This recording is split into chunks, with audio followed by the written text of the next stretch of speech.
petition and intercession be made for all men, first for kings, and then for all, that we may live a peaceable and godly life in all honesty. So every Christian, every believer has an intercessory ministry to pray for all men. Number 2, ground rule for intercession. You must identify with those you are praying for. When you are praying for them, remember, you are standing in the gap for them. So you are praying as though you are involved. In fact, your utterance will look like you are vitally involved, because you are bearing their weight. You are bearing the judgment that should have come. You are standing there taking a risk of averting that judgment as though you are taking it. So you can't pray prayer of intercession if you can't identify with the people.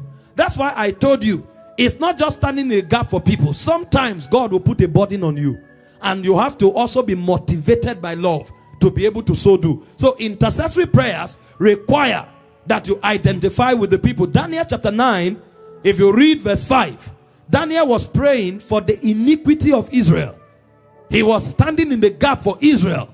But see the way he involved himself, as if he was the chief among those sinners. He said, I will therefore that... No, Daniel, come on, brother. 9 verse 5. Or we can read from verse 1, so you have context. In the first year of Darius, the son of Ahasuerus, of the seed of the Medes, which was made king over the realms of the Chaldeans. The Old Testament. Verse 2.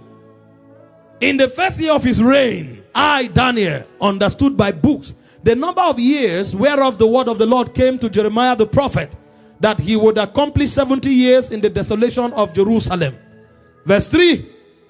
And I set my face unto the Lord God to seek by prayer and supplication with fasting and sackcloth and ashes.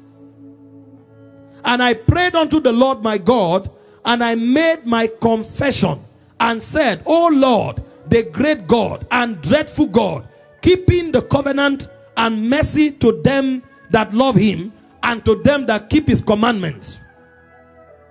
We have sinned. It is said they have sinned. Right with them. We have sinned and have committed iniquity and have done wickedly and have rebelled, even by departing from thy precepts and from thy judgment. So you want to be effective in intercession, you have to identify with the one you are interceding. Now you don't have to share in their iniquities, but your commitment should be so strong as though you